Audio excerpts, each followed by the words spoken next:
بسم اللہ الرحمن الرحیم۔ جی ناظرین، آج ہے 19 ستمبر 2025۔ میں ہوں فضل سعید اور آپ دیکھ رہے ہیں SNN۔ تو آج کی جو نیوز ہیں، جو آج کی تازہ اپڈیٹس ہیں، اس سے آپ کو آگاہ کرتے ہیں۔ جو چند اپڈیٹس ہیں میرے پاس، اس سے آپ کو آگاہ کرتے ہیں۔ تو سب سے پہلے آپ آج اسلام آباد سے نیوز خبر شامل کرتے ہیں۔ راولپنڈی کی انسداد دہشت گردی عدالت میں 9 مئی GHQ حملہ کیس کی سماعت کے دوران بانی PTI عمران خان کو ویڈیو لنک کے ذریعے پیش کیا گیا، تو تاہم انہوں نے کارروائی کا بائیکاٹ کر دیا۔ ایک نیوز چینل کے مطابق عمران خان کو 3 بار ویڈیو لنک پر پیش ہونے کا پیغام بھیجا گیا اور بالآخر 11:25 پر وہ پیش ہوئے۔ عمران خان نے اپنے تمام وکلاء کو عدالتی بائیکاٹ کا آرڈر دیا کہ عدالتی بائیکاٹ کر دو، اور احتجاج کی کال دے دی۔ اچھا، اس کے بعد ایک خبر شامل کرتے ہیں گجرانوالہ سے۔ یہ گجرانوالہ بینک لاکر میں رکھے ہوئے اصلی سونے کو جعلی سونے میں بدلنے کا انکشاف۔ گجرانوالہ زون نے پہلے سے گرفتار ملزمان کی نشاندہی پر مرکزی ملزم کو گرفتار کر لیا۔ ملزم نے دیگر ساتھیوں کی ملی بھگت سے کروڑوں کا سونا خرد برد کیا۔ تو اس کے بعد امریکہ سے ایک خبر شامل کرتے ہیں۔ امریکہ نے اقوام متحدہ سلامتی کونسل میں 6ٹی بار غزہ جنگ بندی کی قرارداد ویٹو کر دی۔ اقوام متحدہ کی سلامتی کونسل میں امریکہ نے ایک بار پھر غزہ جنگ بندی کی قرارداد ویٹو کر دی۔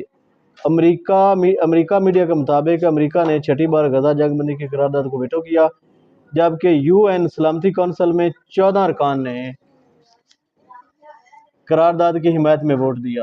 امریکہ کی جانب سے ویٹو کی گئی قرارداد میں غزہ میں فوری غیر مشروط اور مستقل جنگ بندی کا مطالبہ کیا گیا اور اسرائیل سے مطالبہ کیا گیا کہ وہ فلسطینی علاقے میں امدادی سامان کی فراہمی پر عائد تمام پابندیاں ختم کر دے۔ یہ قرارداد سلامتی کونسل کے 15 میں سے 10 غیر مستقل رکن ممالک نے پیش کی تھی، جس میں پاکستان بھی شامل تھا۔ اسرائیلی ویٹو ایسے وقت میں سامنے آیا ہے جب غزہ میں انسانی بحران شدت اختیار کر چکا ہے اور عالمی سطح پر جنگ بند ہے۔ یمن سے داغا گیا ڈرون اسرائیلی شہر ایلات کے ایک ہوٹل سے ٹکرا گیا۔ اسرائیلی ایئر ڈیفنس سسٹم حملہ روکنے میں ناکام۔ تو اب یہ پنجاب سے خبر شامل کرتے ہیں۔ پنجاب پولیس کو سائبر کرائم، جو پنجاب پولیس ہے نا، اس کو سائبر کرائم ایکٹ کے تحت تو کافی سارے مقدمات درج کرنے کے لیے کہا گیا تھا۔ یعنی جو بھی بندہ حکومت کے خلاف بولتا تھا، یا جو میڈیا پرسن، جو بھی صحافی بولتا تھا، جو بھی صحیح بات کرتا تھا، سچ بولتا تھا، سچ بات کرتا تھا، تو اس کو اس سائبر کرائم کے نام سے اٹھا لیا جاتا تھا۔ اس کے اوپر FIR درج کر دی جاتی تھی اور اس کو جیل میں ڈال دیا جاتا تھا۔ تو آج پنجاب پولیس جو ہے، ڈاکٹر عثمان انور ہیں جو IG پنجاب ہیں، انہوں نے اس کو روک دیا ہے کہ اس کے اوپر جو FIRs ہو رہی ہیں یا جو لوگوں کو اریسٹ کیا جا رہا ہے، تو اس کو بند کر دیں۔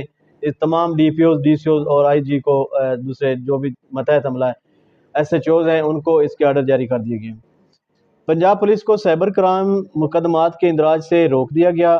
IG پنجاب ڈاکٹر عثمان انور نے تمام RPOs DCOs DPOs کو حکم نامہ جاری کر دیا۔ تو یہ اب ایک ٹک ٹاکر ہیں جو اپنا حکیم شہزاد لوہا پاٹ جسے کہتے ہیں، وہ لوگوں کو اب پتہ نہیں برگلا رہے ہیں یا جینون میں ان کے پاس کوئی میڈیسن ہے۔ تو حکیم شہزاد پر ایک اور مقدمہ درج کر لیا گیا ہے، بغیر لائسنس کاروبار کرنے اور سوشل میڈیا پر غیر قانونی طریقے سے اشتہارات کے ذریعے نوجوانوں کو گمراہ کرنے کا سنگین الزام ڈرگ انسپکٹر نے مجون ٹن کے نام سے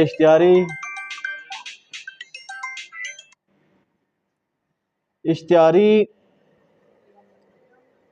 مہم چلانے پر مقدمہ درج کر لیا ہے۔ چیئرمین ڈرگ کورٹ لاہور نوید رانا نے شہزاد حکیم کو 22 ستمبر کو طلب کر لیا۔ اسلام آباد میں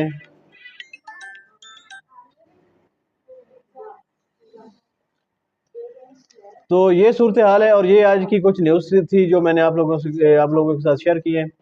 تو باقی جو اپنا ہمارے کسان بھائی ہیں جو پنجاب میں جو سیلاب آیا تھا، ان کی داد رسی کے لیے ابھی تک کچھ بھی نہیں کیا گیا، کوئی بھی بات چیت نہیں کی گئی، کوئی بھی اعلان نہیں کیا گیا۔ حکومت پنجاب نے کوئی بھی ان کے لیے کوئی کام نہیں کیا، کوئی ان کو نہ ہی کوئی امدادی چیک دیے گئے ہیں، نہ ہی ان کے کوئی جانوروں کا کوئی تخمینہ لگایا گیا ہے، نہ ہی ان کی جو فصلیں تباہ ہوئی ہیں، جو ان کی گندم کا ریٹ تو پہلے ہی ان کو نہیں دیا گیا تھا، گندم کا ریٹ 2200-2100 روپے تھا، تو جس کا کسان کو کوئی فائدہ نہیں ہوا، ایک آنے کا اس کو کوئی فائدہ نہیں ہوا۔ اس کے بعد یہ سیلاب میں جو ہے اپنا کم از کم ایک لاکھ گاؤں، 1 سے 1.5 لاکھ گاؤں جو ہے وہ ڈسٹرب ہوئے ہیں، وہ تمام کے تمام ان کی فصلیں جو تباہ ہو گئی ہیں، ان کے اوپر وہ اپنا جو ریت ہے وہ چڑھ گئی ہے، تو ان کی فصلیں نیچے آ گئی ہیں، جس میں زیادہ تر چاول کی فصل ہے جو قابل ذکر ہے۔ ہمارے ملک میں 2-3 فصلیں 4 تو ہوتی ہیں، چاول ہوتا ہے، گندم ہوتی ہے، مکی ہوتی ہے، کپاس ہوتی ہے، اور گنے کی فصل ہوتی ہے۔ تو ہم خود کفیل اس لیے ہیں، جو ہماری شوگر ہے، جو ہماری چینی ہے، ہم اس میں خود کفیل اس لیے ہیں کہ ہمارے ملک میں گنے کی فصل ہوتی ہے، تو گنے کی فصل سے کسان کو کوئی سہارا مل جاتا ہے، کوئی آسرا مل جاتا ہے کہ وہ اپنے گھر بار چلا سکتا ہے، ٹھیک ہے۔ تو وہ بھی اس کی فصل بھی تباہ ہوگی، اب اس کا امپیکٹ پڑے گا ہماری معیشت کے اوپر بھی۔ اب ایک تو بہانہ مل جائے گا اس گورنمنٹ کو کہ ہمارے ملک میں گنے کی فصل تباہ ہو گئی اور ہم امپورٹ کریں گے، چینی کو امپورٹ کریں گے، اور اس میں سے بہت سارا یہ اپنا مال کھائیں گے، اس میں سے ککس بیکس حاصل کریں گے۔ اب دیکھیں ریسنٹلی موجودہ دور میں، موجودہ حالات میں انہوں نے چینی کا وہ دے دیا کہ چینی ہم باہر بھیج سکتے ہیں۔ اب مجھے یہ بتائیں، ہمارے ملک کا اپنا مسئلہ تو حل ہو نہیں رہا کہ باہر چینی کیوں بھیج رہے ہیں؟ چینی انہوں نے باہر بھیجی، جب ملک میں چینی کا بحران پیدا ہوا تو چینی باہر سے پھر امپورٹ کی، پھر واپس ملک میں منگائی۔ یہ کتنا بڑا ایک سانحہ ہے، چینی باہر سے پھر مہنگی ملی، اور چینی کہاں سے لی ہے؟ دبئی سے، جہاں پر گنے کا کماند کا ایک ٹانڈا، ایک پودا بھی نہیں ہوتا، اس ملک سے جو صحرا ہے، بالکل صحرا ہے، ریتلا علاقہ ہے، میں نے دیکھا ہے، میں دبئی میں رہا ہوں، میں نے دیکھا ہے، وہاں کوئی فصلیں وغیرہ نہیں ہوتی، وہاں چٹیل میدان ہے، تو رمل ہے ٹوٹل وہاں پہ، تو وہاں سے انہوں نے چینی واپس منگائی۔ تو اب یہ بحران آنے والا آگے چل کر، تو اس کے بعد مکی ہے، مکی بھی تباہ ہو گئی، اب چاول ہے، چاول کی جو فصل ہے، جو دھان ہے جسے منجی کہتے ہیں پنجابی میں، وہ بھی خراب ہوگی، وہ بھی ختم ہوگی۔ اس کے علاوہ سب سے بڑا نقصان یہ ہے کہ جس جگہ سے سیلاب کا ریلا گزر کر جا چکا ہے، سیلاب کا ریلا گزرا ہے، اس جگہ کے اوپر ریت چڑھ گئی ہے، 5-5 فٹ تک، 10-10 فٹ تک اس جگہ پہ ریت چڑھ گئی ہے، فصلیں نیچے اس میں دب گئی ہیں۔ تو اب کسان نے آگے لگانی ہے گندم، تو وہ فصل سے جب ریت اٹھے گی، جب اٹھائی جائے گی، جو اس کی نیچے سے زمین نچلا حصہ نکلے گا، جو اصل اور ریال اس کی زمین ہے، تو وہ کیسے کرے گا؟ وہ کسان کیسے کرے گا؟ اس کو تیار کیسے کرے گا؟ ابھی گندم کی فصل تو 15-20 دن میں، 1 ماہ میں کاشت ہونے والی ہے، اس کے لیے کوئی اعلان ہی نہیں کیا گیا۔ ابھی بس یہ ہوائی باتیں کی گئی ہیں کہ ہم کسان کے لیے یہ کر دیں گے، اب ٹریکٹر لیں گے، ہم اس کو یہ سبسڈی دے رہے ہیں، وہ سبسڈی دے رہے ہیں۔ اب اس نے کیا کرنا ہے ٹریکٹر کو؟ اب وہ بھی کہا گیا ہے کہ جس کے پاس 25 ایکڑ ہے، اب 25 ایکڑ والا تو اس کو لے لے گا، اس کی اپلیکیشن وہ دے دے گا، لیکن وہ بھی سلیکٹڈ لوگوں کو ملے گی۔ اب جس کے پاس 4-5-3-2 ایکڑ ہے، وہ بندہ کیا کرے گا؟ اس کے لیے کوئی سبسڈی ہے؟ اس کے لیے کوئی پلان ہے؟ اس کے لیے کوئی پلان نہیں، نہ ہی کوئی وفاقی حکومت نے پلان دیا ہے، نہ ہی اس کے لیے کوئی صوبائی حکومت نے پلان دیا ہے۔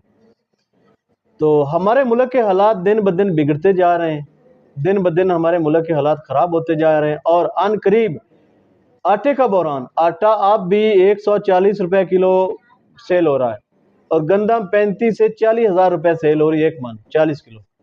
تو آگے چل کر ابھی سے ہی بحران ہے، ابھی خیبر پختونخوا میں بحران ہے، ابھی پنجاب میں تو چل رہا ہے، تو ابھی یہ شو ہوگا، ابھی لوگ اس کو کاسٹ نہیں کرتے، سوشل میڈیا پر کچھ لوگ اس کے بارے میں بات کرتے ہیں، لیکن جو پراپر چینل ہیں، جو 10 چینل ہیں، 10 سے 15 چینل ہیں، جن کو حکومت نے پیسے دیے ہیں کہ ہمارے خلاف کوئی بھی بات نہیں کرنی، کوئی بھی خبر نہیں چلانی، تو مقامی جو لوگ ہیں، جو مطلب ہے جو کسان ہیں، وہ پہلے ہی مرا پڑا، وہ ان کے خلاف آواز کیا اٹھائے گا؟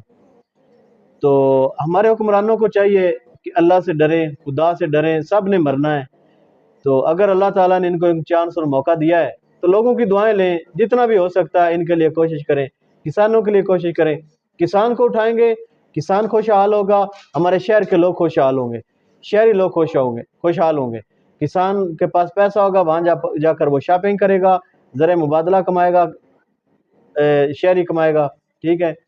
تو باقی ملوں اور فیکٹریوں کا ویسے ہی آپ کو پتہ ان کا کیا حال ہے. تو خدا آپ کا اور ہمارا حامی و ناصر ہو، اور ہمارے ان جو حکمران ہیں ان کو اللہ تعالیٰ ہدایت دے اور آئے راست پر لے کر آئے. اور یہ سب ہو رہا ہے اسلام سے دوری کی وجہ سے. ہم اسلام سے دور ہیں. اللہ تعالیٰ ہم سب کو حامی و ناصر ہو اور ہمیں اسلام پر عمل کرنے کی توفیق عطا فرمائے. اللہ حافظ.